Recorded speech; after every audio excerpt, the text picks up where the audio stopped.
Hi, I'm Jordan from Kettner Creative. In this video, I'm going to show you how to use an audio mixing console.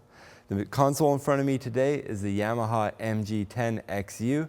This is a small, very basic console. It's often a console that people will start to learn how to do sound on. With this audio console, we're going to show you how to plug in a dynamic microphone like a Shure SM58, a condenser microphone like a Shure MX412, and a line level input like a cell phone that's playing music or something like that. Now, the first thing that we're going to do before we plug anything into this console is we're going to turn up the master output, the stereo output. We're going to turn it all the way up to this triangle position. That triangle position is known as 0 or unity, and it's where you're going to get the most volume out of your audio console for the least amount of noise. It's a good starting point. Obviously, it's the master volume, so you can adjust it throughout your project as you see fit, whether you're mixing a live event or a live stream or anything like that. You can definitely adjust this, but let's start with it at the triangle position or 0 or unity. Now we're going to plug in the Shure SM58 dynamic microphone. This microphone is an XLR microphone, so we're going to plug in our XLR cable to the bottom of this microphone. Then we're going to plug this XLR cable into the first channel on our audio mixer. Now this audio mixer has 4 XLR inputs that you can also plug a 1/4-inch cable into, and it has 3 stereo inputs. So we plug this into the first input here, and each channel, so when you look at your audio console, each channel is just replicated all the way down the board in channel strips. So once you know what to do with one channel, you just copy paste that idea or that process all the way down. Now the same settings will not work for every microphone or every input source, but the same technique will. So to get started, we're going to increase the level of this microphone all the way up to that triangle or 0 or unity position on this mixer. Then we're going to increase the gain. What the gain does is it activates the preamp.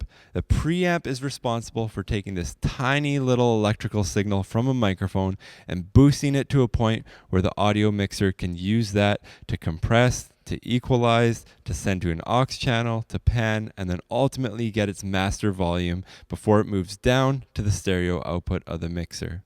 Now, with gain and with using the preamp, it is important to know that when you turn that up, you are introducing some artificial noise and you will get some degradation as you press that preamp farther. There's a lot of debate online as to what console has the best preamps, but what you need to know is that it's a tool for you, but you don't want to overuse it.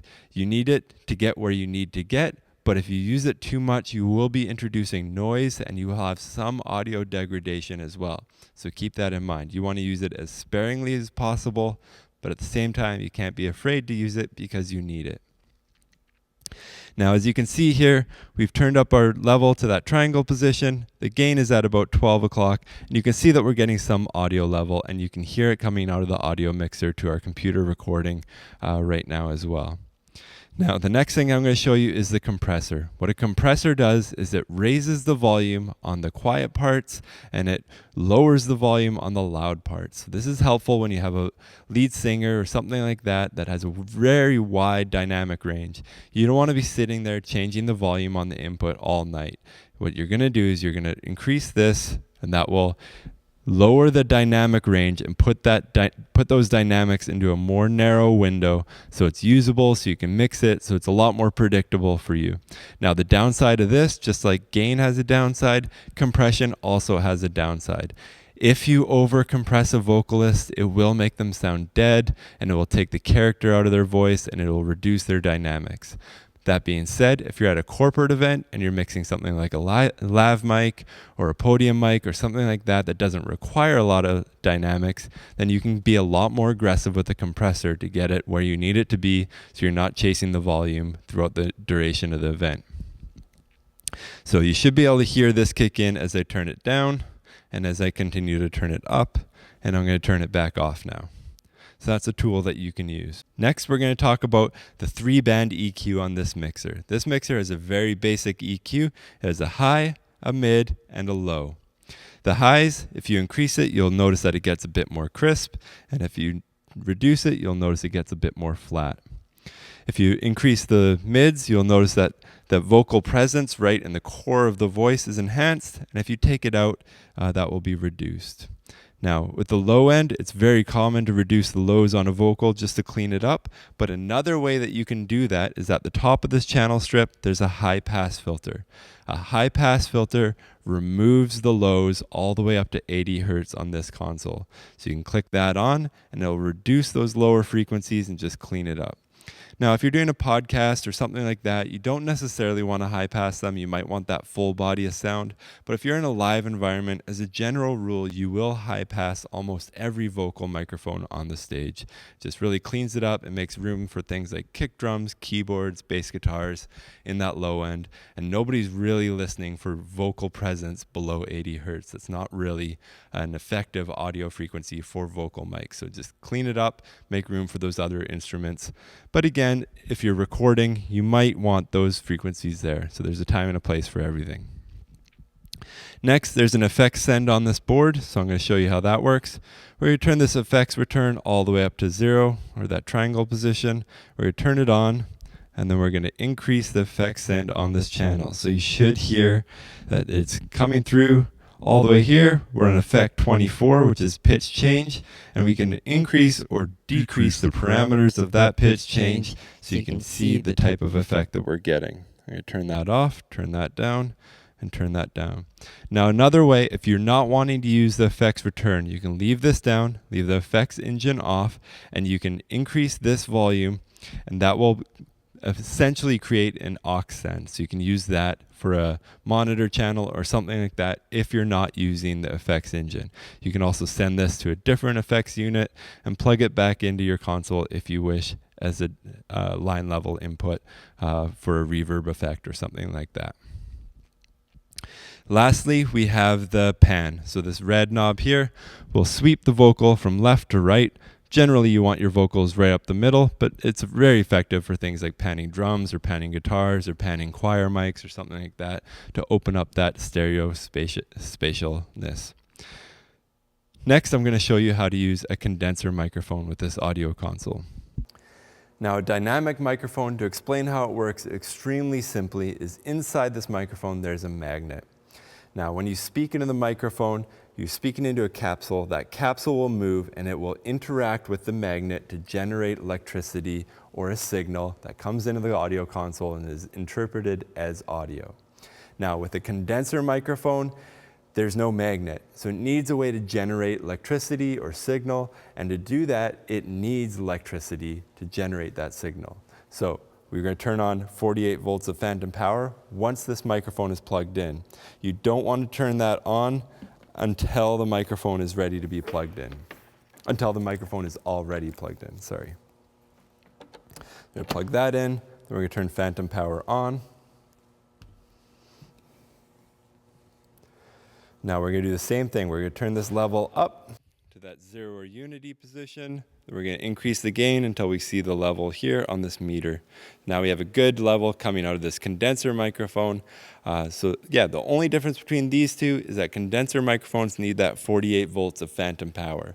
Everything else here is the same. We can add compression, we can EQ it, we can roll it off the lows, we can click on or off the high pass frequency filter there.